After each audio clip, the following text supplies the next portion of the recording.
Welcome to the Honolulu Cheese Podcast, the pretty much #1 NFC North podcast. I'm your host, Matt. Joining me as always, my co-hosts, Moran and Ryan. Boys, the draft is in the books. How are we feeling? Before we get to any draft talk, I have a cold, hard question to open this episode. Oh boy.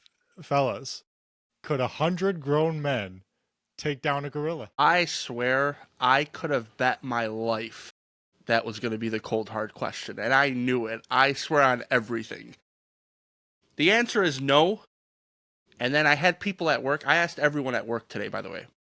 I had people at work tell me, are they MMA fighters? I'm like, I don't care what they are. Like, okay. Let me spruce up the question then. We got a theme going here. Could 100 players from this weekend's draft take down a gorilla? I think it would depend who was holding Shedeur Sanders' legend chain. no, there's no weapons allowed. Wait, if Shedeur goes first, just cancel the other 99. Yeah, he's got this on lockdown. No, I think the real question is, if you were starting your squad of 100 men or women to take down one gorilla, and they gave you one current NFL player, who are you taking to start off the squad? Penei Sewell. That's pretty good. Aaron Donald, Ron, no questions asked. So Aaron Donald would have been my pick, but he's not a current NFL player. Oh, you said current. I'm Metcalf sorry. would be a good one. Probably Mike Green because he knows how to hit people. Allegedly. I still think you put the gorilla and Shedeur in that little draft room he made for himself and just have him duke it out. Yeah, and after the gorilla rips his arms off, he can wear one of those hats he had there. Yeah. Oh, all right, boys. The The draft is come and gone. We had some good picks. We had some bad picks. Just for the listeners, this could be a little bit of a shorter episode for us.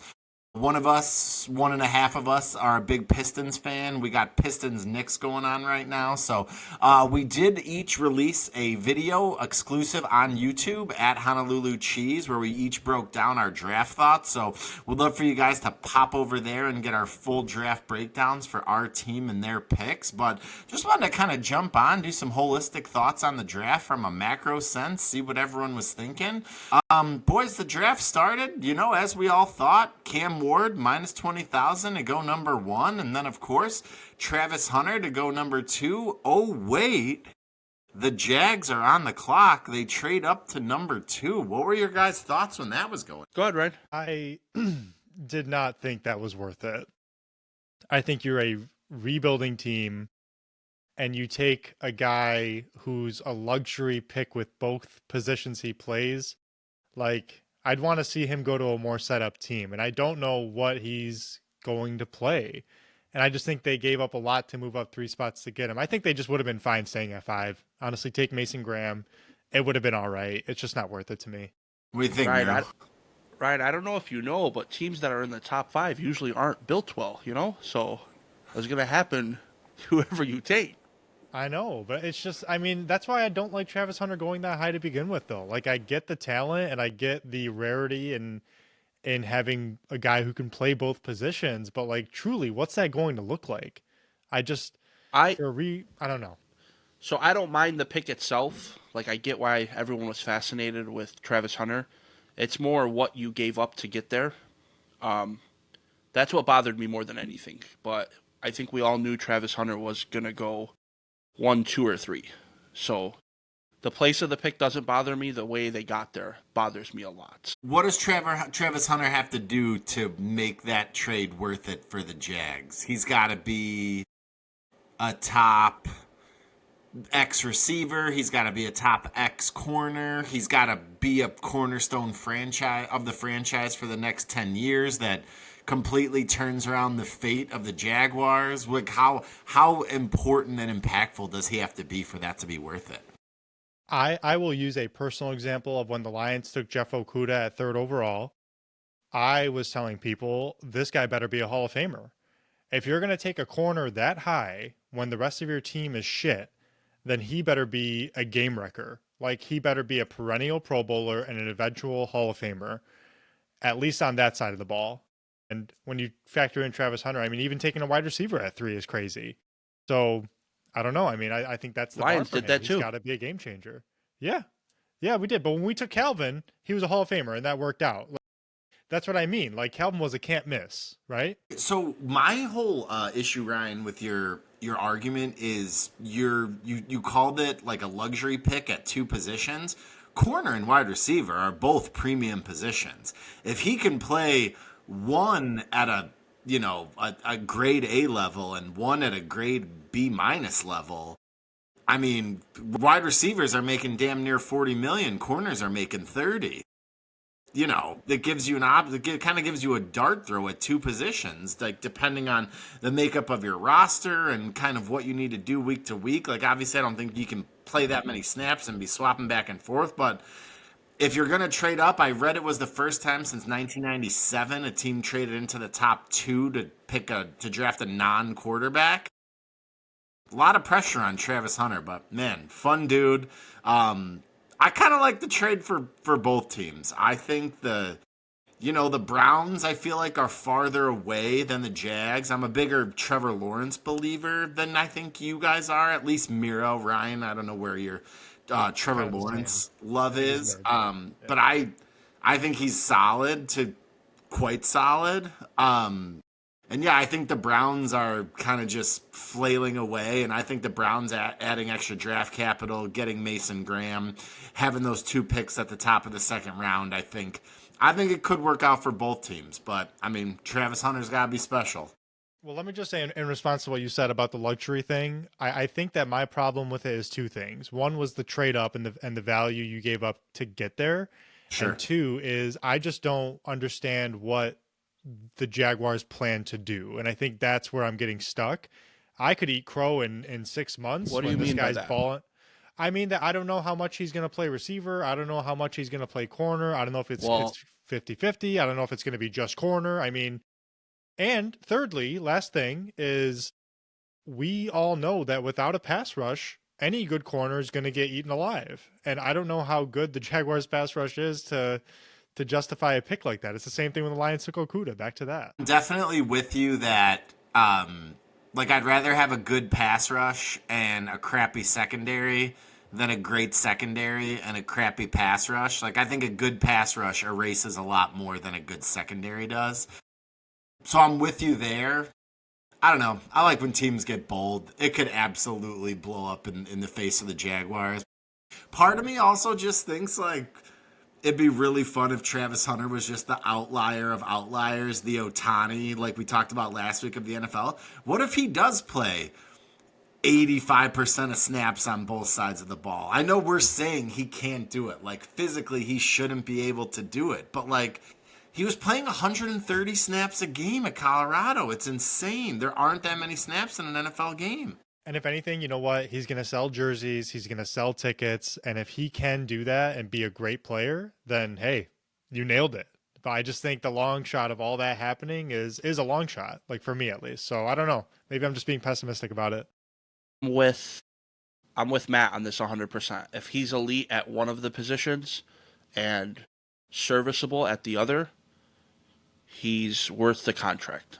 And then also, I'm more excited to see if he is Ohtani. What does this guy make? How do you pay him? I was just thinking that. That's going to be fascinating. It's going to be a Dr. Evil, like $1 billion. Well, yeah. They're going to have to get some kind of exclusive tag. Pay him as two people instead of one. It's going to be wild.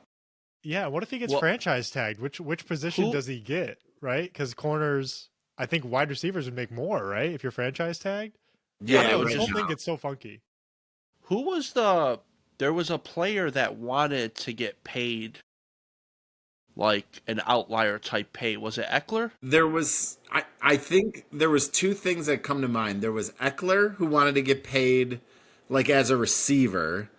And then there was a tight end, maybe it was Kelsey, but maybe not, who wanted to get paid, like tagged as a receiver. Yeah, I think so. Players Association's going to have their hand full with that one. And then the top five kind of shook out. You know, the rest of it how we thought. Abdul Carter goes third to the Giants. Seemed like a no-brainer pick. Will Campbell sounded like the guy's ready to die for Drake May. I love that pick to the Patriots. Mason Graham Ashton Genty, Ryan's draft prop to the Bears at plus 260, did not end up coming in. I did see right before the draft, shout out to my boy Obbins, texted me, Ashton Genty to the Raiders right at the draft was plus 500. He's like, that's where he's going. You might as well slam that now. Didn't bet it, but it hit.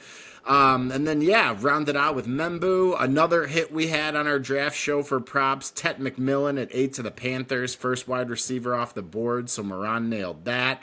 And then, Kelvin Banks, Colston Loveland. What did you guys think of the top 10? I would love to selfishly know what you thought of the Bears pick of Loveland at 10. Miro, what were our thoughts? Confusion. I get it. I really do. But I don't love it. And it's not because I'm a Bears hater, I swear. It's just, I don't know. I'm just like blah about the pick. I don't think he had one good season, pretty much. Tyler Warren had 3 great seasons. And I feel like you could have moved down and got the better tight end. Maybe I'm wrong. Who knows? But I see what Ben Johnson is trying to do. He's literally outlining the Bears' offense, mimicking what he did with the Lions. Like, that's their Sam Laporta. And I get it. It's not that easy. Like, I feel like this is going to blow up in their face. You never know. Personally loved it for the Bears, and I hate that I do, no pun intended.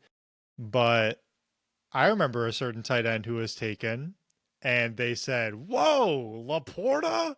Are you kidding me? I love going down that tweet thread, bro. Our own fan base was attacking the dude. Yeah, but that wasn't a top 10 pick, though. Yeah, I understand. I get it. But at the same time, like, you do have Ben Johnson, who just came from working with Laporta, who's gotten a lot of comps to Loveland himself. So, I mean, you got to trust your coach, right? Like, this is why you brought him in. Forget Right. what the big board says, man. Everybody gets so attached to these mock drafts and the big board and the ticker on the bottom, Mel Kiper's best available. These teams do not care. They all have their own big board, and the Bears probably liked Loveland better from the jump. Yeah, and quite honestly, we talked about it a little bit going in. Like, I was in on the Bears taking Genty. I didn't want to trade up for him. I was in on the Bears taking a tackle. The tackles were all gone. So, like, we're sitting there and we're on the clock, and in my head, I was like, man, it kind of feels like the Bears might do something, like, really wild and outlandish here. I definitely don't think that the Colston Loveland pick was that. I, would have been fine if we went with an edge. I would have been fine with Tyler Warren, like I mentioned. But if Ben Johnson likes Colston Loveland over Tyler Warren, Ben Johnson knows more about football than I do. So I'm absolutely in for that. It just felt like, all right, this is the way the board fell. This is the way we'll go.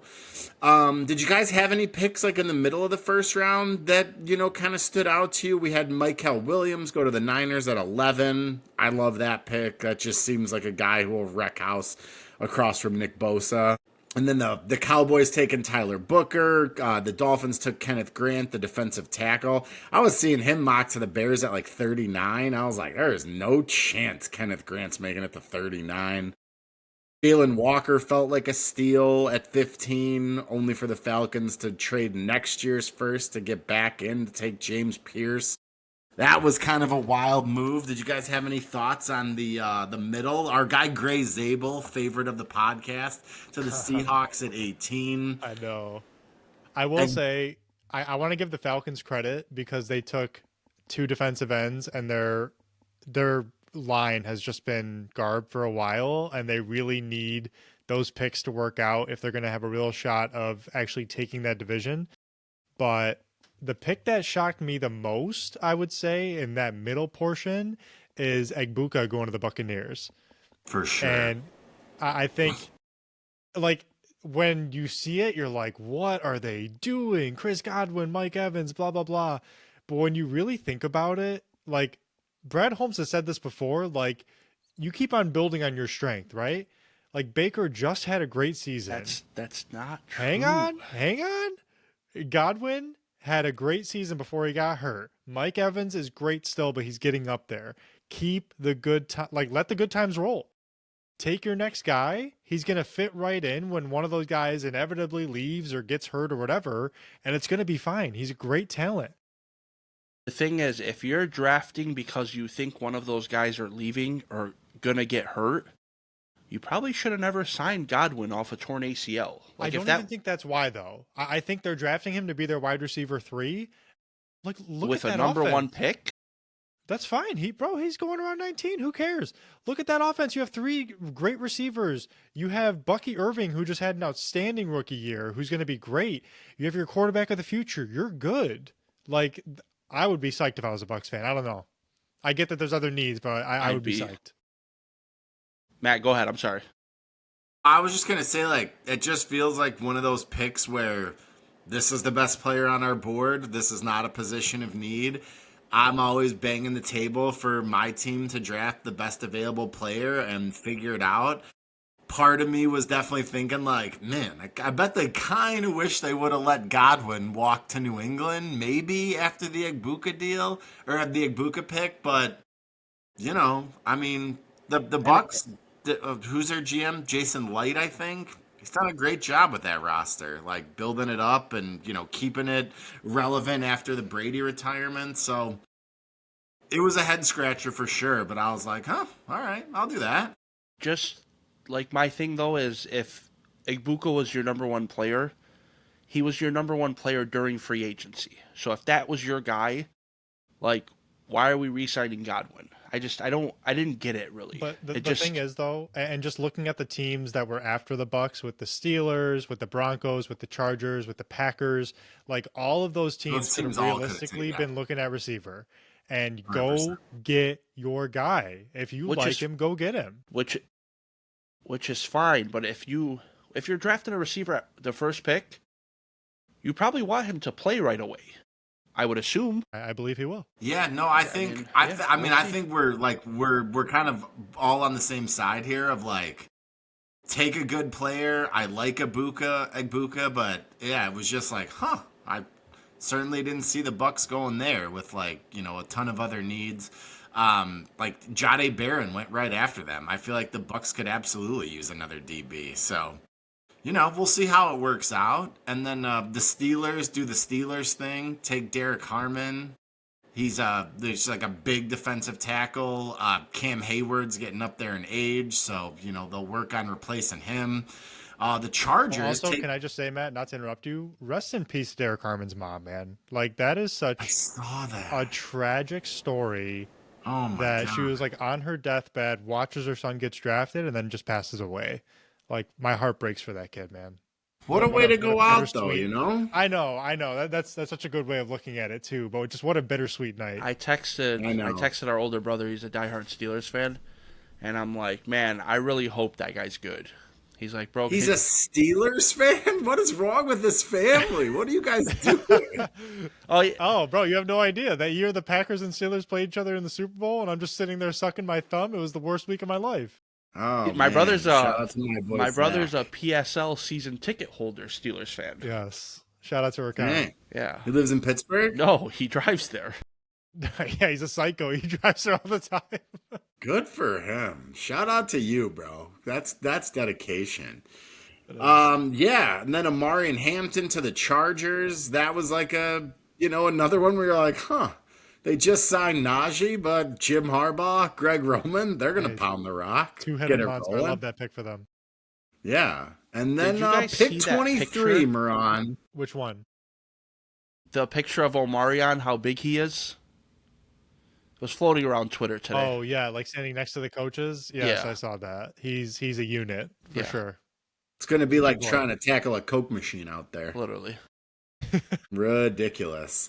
And then Moran 23, the Packers. I know we talked initially. You were lukewarm on the idea of going wide receiver, but no. He didn't want a receiver. Let's call it what it is. He said the one thing I don't want is a receiver. So go ahead, Mito. Let's hear it. How do you feel? What are you trying to back me into a corner? Is that what you're trying to do? You're trying to intimidate me? I mean, yes. Yes, bro. That's what you said. I'm just calling it like I said. It's not gonna work because, like I said in the chat, When you have a can't miss Hall of Famer, you make that pick. I mean, 10 times out of 10. Gold jacket, it's right in his name. Golden. Hello? It's the golden era. But you so liked funny the pick, Moran? You thought were you high on Golden? Did you know much about him? He's a burner, right? Yeah, I thought he was going to be either 1 or 2 receiver taken. I knew we were obsessed with McMillan, but I knew he wasn't going to get there. But, yeah, he runs a 4.2. We have 2 guys that run a 4.2 40 now. Man, it's going to be fun this year. I can't wait. We're excited for you. And then, yeah, the Vikings took Donovan Jackson off the top of my head. I want to say he's a guard, so the Vikings go back to interior line.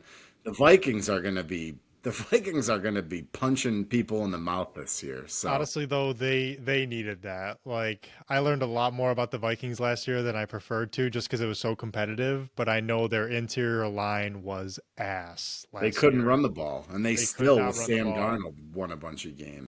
Right, and I think I don't remember what they did the rest of the draft, but I think they could have benefited from actually taking a running back. I just don't think. I mean, Aaron Jones is fine still, but he's just not. He's not. But they also they traded for what's his name, Jordan Mason. Yeah. Is that really going to mean much though?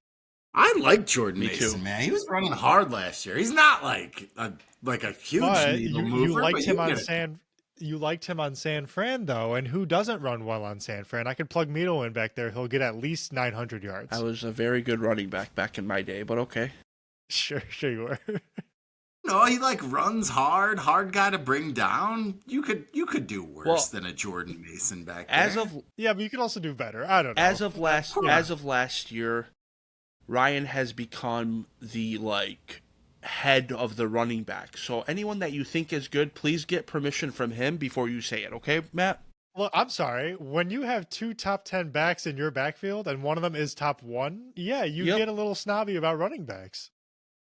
Don't act like you didn't do that when Aaron Rodgers was quarterback. Yeah, and when you have 2 top 10... you know, A-Rod only throws 10 picks a year. I mean, we got David Montgomery as a top 10 running back, Ryan. Yeah, arguably. I love me some Monty, but he might only be a top 10 running back in your NFC North only. I don't know. I would say arguably. But yeah, he's up there. What's crazy? Maybe top 15. Let me just backtrack a little bit. Maybe top 15. What's crazy is having 2 top 10 running backs and blowing a 17-point lead to go to the Super Bowl by not running the ball. Just wild times. Yes. Yeah, so is having the best receiving core in football and not being able to eclipse 700 yards. All right, it's getting chippy out here, folks. But the next pick, speaking of chippy. The silence is loud. What did we think of the Giants trading back into round 1? Also, I'm sure you guys saw it on Twitter, that drunk guy who was talking to Taylor Lewan and Will Compton. He's too good. And they asked him about what the Giants should do, and he just nailed it. Take Abdul Carter, trade back into the first, pick Jackson Dart. I mean, it's not that hard, folks. This hammered guy got it figured out. What do we think of the Giants getting back in for Jackson Dart? Go ahead, Mito. I told you guys before the draft, I love Jackson Dart. The guy's last name is Dart. How is he not going to be a good quarterback? It's written in the cards. It's just, I just hate that he went to the Giants. That's what scares me the most, is he went to the Giants. What scares me the most is I've seen this movie before where the coach and the GM on the hot seat get to trade future draft capital to get a QB to try and save their job. And it just, frankly, doesn't usually work well. I like Brian Daboll. I think Joe Shane is fine. I watched that in-season Hard Knocks. He seemed like a likable guy until, Saquon Barkley rushed for 12,000 yards and just ripped out his soul. I don't think he may be likable, but is he good? I don't know. Yeah, I don't think another team's ever doing off-season Hard Knocks after that with Joe Shane. But yeah, I don't know. Jackson Dart with Jameis and Russ, it may work. We'll see. I don't know. The Falcons, they're kind of getting just killed and dragged for trading next year's first to get back to 26 to draft James Pierce. That's not a move like a really good team probably makes. Maybe it works out. I don't know if you guys have any thoughts there. Honestly, can I just go back to the Giants real quick because I know this topic's coming up. I had a shortcut. I think the Giants had one of my favorite drafts. I'm just gonna be real about it. Abdul Carter falls in your lap, great. Scoop him up. Might be the best player in the draft, right? You gotta have a quarterback, man. You can't go in there with Russell Wilson. I'm sorry. You can't do it. Something's gotta give. You have Malik Neighbors, you have a great weapon. Tyrone Tracy played well. Like you have things there. So yeah, go get your quarterback. And then they picked up Cam Scatabo in the later rounds. And I mean, look at that, right? Like now you just need something going on, right? Like you need something to write home about. And for such a lazy offense year after year, I like the moves they made. And you got a defensive stud with it. I could certainly see it working. I mean, my PTSD from the hot seat coach and OC and GM trading draft capital to get back up, and I just feel like that's going to be a move in a year. We're like, oh yeah, I bet the Giants wish they had their first rounder at 4, or they didn't trade a first rounder though. So honestly, though, when you think about it like that, they kept all their picks. I think they traded like a third. No, third next year. You were talking the Falcons though. The Falcons traded their first. The Falcons did. We're back on the I got Giants. you. I went back to the jumping Giants. around. That's why I got confused. I'm not the brightest. No, it's okay. So it happens. And then but the Falcons trading another first for James Pierce. I feel like that's going to be one where we look back and we're like, ooh, I don't know if that was a move. Edge is such a weird position, bro. There's the elites, and then there's the rest. And I feel like they traded a first round pick for the rest. And I love James Pierce. I just think there's guys that are very similarly comped in the second round that you could have just waited. The guy we talked about last week in our mock show, the Boston College guy, was probably around for their round 2 pick. He went second round. Yeah, he did. Yeah, I can't imagine the difference was a first rounder next year between those two on their board. He went to maybe the Cowboys. He went to the Cowboys' 12th pick of the second round. So yeah, that's what I'm saying. Unless this guy's Ray Lewis, and you can see the it. Nick Bosa, Micah Parsons caliber. Yeah, I get it. But again, everyone's board is different, right? So maybe that was the guy they needed, and it's such a desperate need for them. I really, it's so hard to talk the days after the draft because no one's played. We're just spitballing on everything, right? So we could all just be dead wrong and not even know it, which is never the case, of course, on this podcast. Never. We're never wrong about anything. I probably 90% clip right on my end. Yeah, you're at about an 8.5 out of 10. I think that's low, honestly. And then here's where we get into the part of the drafts where the good teams make good picks. Malachi Starks to the Ravens next to Kyle Hamilton. I'll bet my life that's going to work. Tyleik Williams to the Lions, just a big run-stuffing monster, exactly what the Lions needed. I saw some people saying that was maybe a little bit of a reach, but you need a D tackle. He's the best player on your board. Go get him. The Bills taking Maxwell Hairston. We talked about him. The Bills needed a corner bad. And then these last 2 picks just make me sick to my stomach. The Eagles landing Jahad Campbell. He's going to be an absolute game wrecker. And then the Chiefs getting arguably who could end up being the best left tackle in the draft at 32, Josh Simmons. Granted, there's a health concern there and he fell.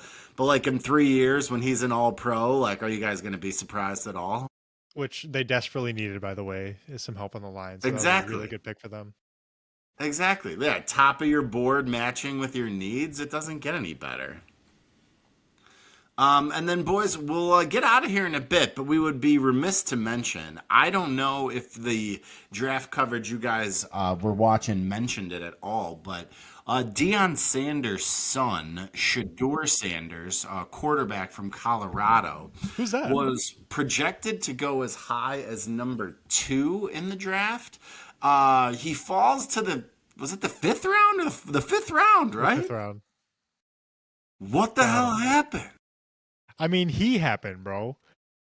When you're that arrogant and you're that cocky and you're spitting all this game and you have your own separate draft room and you have this chain on your neck that says legendary and all this just dumb shit, that comes along with it, like that's exactly what happens. And I think a lot of, I don't know, man. I think it's like a vindicating feeling when not that anyone's like, I don't know how to say this, like not that anyone has anything personal against Shedeur, but I think everyone was just so annoyed of him that it kind of felt good to a lot of people to see him fall. I know everyone I know was cracking up about it. He, though, so when he didn't get drafted in the first round, I was like, I thought that would happen for sure. It didn't end up happening. By the time he didn't go on day 2, I like just flipped. And I was like, dude, now I just feel bad for this dude. And regardless, I know a lot of that falls on him, but like I turned into like, I'm actually rooting for him now. Like it's just crazy that it's rare that the consensus misses by that much. Like, nobody. Closer to the draft, actually, we talked about some people had him falling to the end of the first round. There was a mock or two I saw that had him out of the first round. But if I like came here before the draft and told you guys he was going in the 5th round, you'd have been like, dude, put your weed pen down. That thing is it's fried your brain. Yeah. I have a lot to say about this, but I'm gonna keep it limited.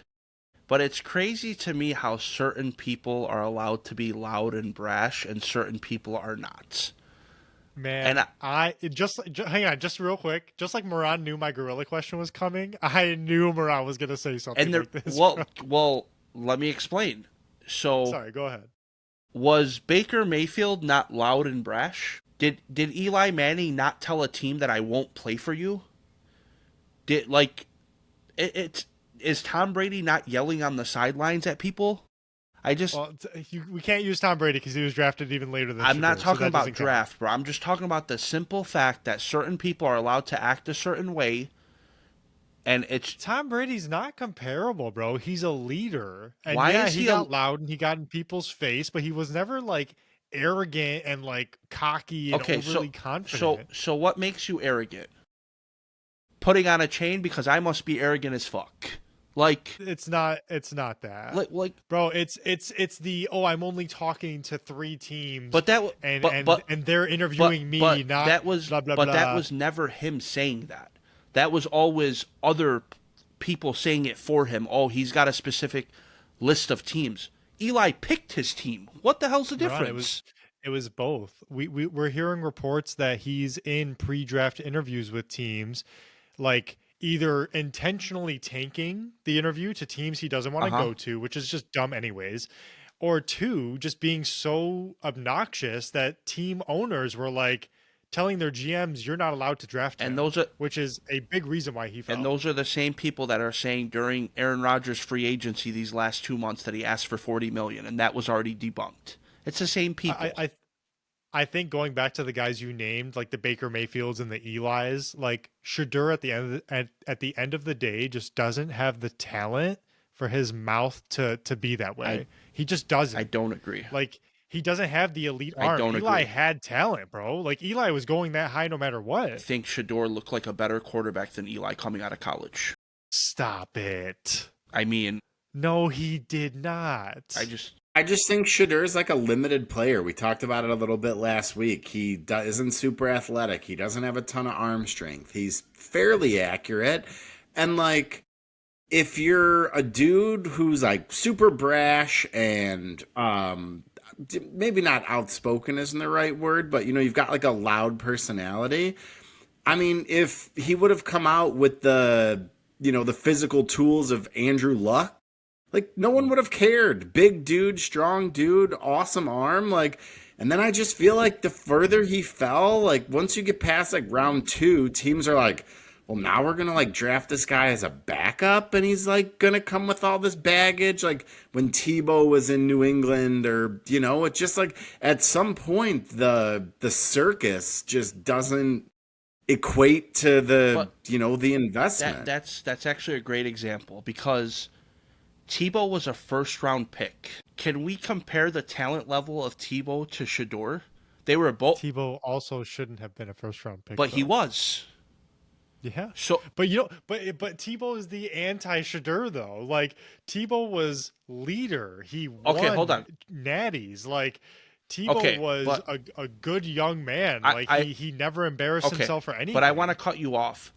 And I'm sorry if anyone that listens to us is religious, but when you're loud and brash about religion, it's always okay. But when you're loud and brash about yourself, it's not. That's what bothers me about sports. It doesn't make sense. I mean, I don't know if he was loud and brash about religion. He did his Tebowing, kneeling thing, and he always quoted the Bible. He always quoted the Bible, which is but there's nothing obnoxious about that. Like there's no selfishness in that. There's no arrogance in that. Like that's just you being religious. I just don't think it equates to a QB who thinks their shit don't stink. I just think there's nothing obnoxious about being confident. Now, if he tanked those interviews and that comes out and it was proven, I'll be the first one to eat crow. But, like, I don't know, man. I don't want to get myself in trouble. I'll be quiet. It's just always interesting, I guess, when, like, we start to hear those whispers, and anytime anonymous reports come out and people won't put their name on them, I'm always like, my spidey sense goes up a little. I'm like, ooh, that sounds like a team that probably wants to draft Shedeur, because why would this be coming out? Like, I don't know. I feel like with how far he fell, like, and Deion's got friends in the league. Shedeur's got I don't know. It was unlike anything I can remember. And honestly, like, I hope Shedeur has a chip on his shoulder, and I hope he plays well, and that would be awesome. To like shove it back in people's faces, but. With all that being said, I hope he's great. I really am like cheering him on, but seeing on Twitter people calling him Shedeur-Sanders had me in tears. What does that mean? Am I not getting the joke? Was it Sadners? No, Shedeur-Sanders. Oh, Shedeur. I thought you meant like slash, like in his name. Like, no, I don't know what I thought you said.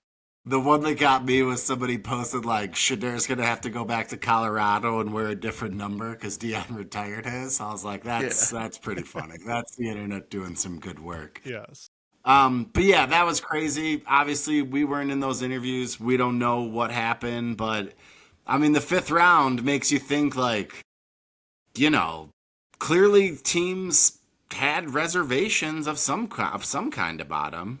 Did you see the quote? But you said it perfectly, Matt. Like, go out there, have a chip on your shoulder, and prove everyone wrong. Like, he should be very motivated right now. This needs to make these kids think about coming out. Because, what's his name? Quinn Ewers, or whatever his name is. Like, you came out to be a 7th round pick. You cost yourself $8 million in an NIL. Like, it's okay to stay in college now. You're getting paid for it. Sure. Yeah. And I feel like we do see that more with like people going back, and that's why it's always like, I don't know. I never thought Quinn Ewers was going to be like a 1st or 2nd, maybe a day 2 guy, but yeah, I don't know.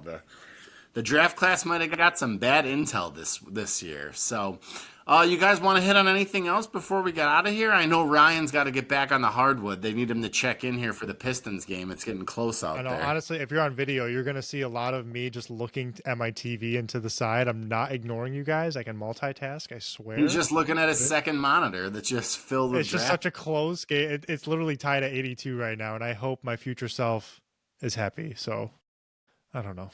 Spoiler alert for those watching the Pistons game on tape delay. Yeah, right. Brendan, we're talking about you. Yeah, Mr. 3 days behind. We have a friend. Yeah. We have a friend, Matt, that only watches sports on delays, and then he'll come in our chat like after we've talked about it for 2 days. He'll be like, "Did you guys see that shot?" Dude, shout out to you, Brendan. That's good work. You watch that shit on your own time. I also got to give a shout out to my boy Booza. He's a loyal listener. Fucking love that guy. As soon as the Bears pick Colston Loveland, I'm a little like, okay, Colston Loveland, that should be fine. But like, I don't really have a reaction. And he's a Lions fan and just a huge Michigan fan. And he's like, dude, Colston Loveland is a stud. He had a bad year last year because we couldn't throw the ball. But when he was with JJ, he was a monster. He's like, I hate that the Bears got him. So shout out to you, Booza. Thanks for listening. Thank you, Booza. And, yeah, keep Colston Loveland's name out your mouth. He's a Bear now. That's right. No, thank you to him, and thank you for everyone else listening. I know we say it all the time, but I still feel like we don't say it enough. We appreciate you guys taking the time. Time is so scarce, man. I feel like there's never enough time in the day, And when you think about people actually turning us on for an hour and listening, it makes me feel all warm and fuzzy. So we really do appreciate it.